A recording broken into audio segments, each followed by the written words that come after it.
ਕੀ ਆਖਾ ਨੇ ਕੋਈ ਅਮਲ ਦਰਾਮਦ ਨਹੀਂ ਹੁੰਦਾ ਨੇ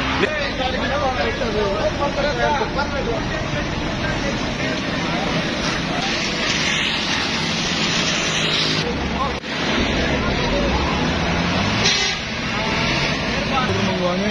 दिक्कत जा रही थी 1000-1500 का चाह देगा ये है बेवकूफ है हुणे नेट ते जाना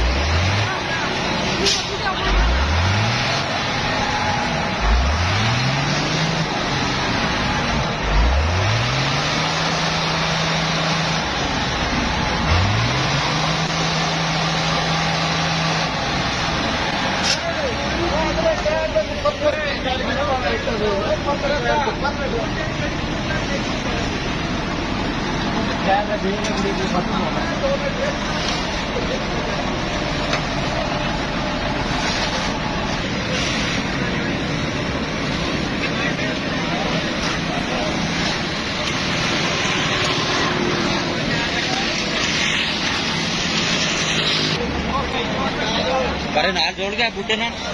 जोड़ गया अच्छा कोई अमल दरामद नहीं ਹੁੰਦਾ ਨੇ ਕੀ ਆਖਾ ਨੇ ਕੋਈ ਅਮਲ ਦਰਾਮਦ ਨਹੀਂ ਹੁੰਦਾ ਨੇ ਨਹੀਂ ਨਿਕਲ ਗਿਆ ਮਾਸ਼ਾਅੱਲਾ ਸੋਹਣੇ ਸੋਹਣੇ ਤਰੀਕੇ ਚ ਨਿਕਲਿਆ ਕੋਈ ਨੁਕਸਾਨ ਨਹੀਂ ਕੀਤਾ ਕੋਈ ਕੀਤਾ ਸੀ ਨੁਕਸਾਨ ਆਦਾ ਇਹਨਾਂ ਨੁਕਸਾਨ ਕੀਤਾ ਇਹ ਤੱਕ ਨੂੰ ਅੱਛਾ ਜਾਈ ਨੇ ਨੁਕਸਾਨ ਕੀਤਾ ਸਟਾਰਾਂ ਨੇ ਨੁਕਸਾਨ ਕੀਤਾ ਹਾਂ ਦੇਵ ਦੀ ਸ਼ਕਲ ਦੀ ਤਸਵੀਰ ਲਾਓ ਨਾ ਜਾਤੇ ਨਾ ਹੋਏ ਯਾਨੀ ਪਰੇਸ਼ਾਨ ਹੋਵੇ ਇਹਨਾਂ ਨੇ ਵਿਚਾਰੇ ਪਾਣੀ ਪੀਵੇ ਰਿਲੈਕਸ ਹੋਵੇ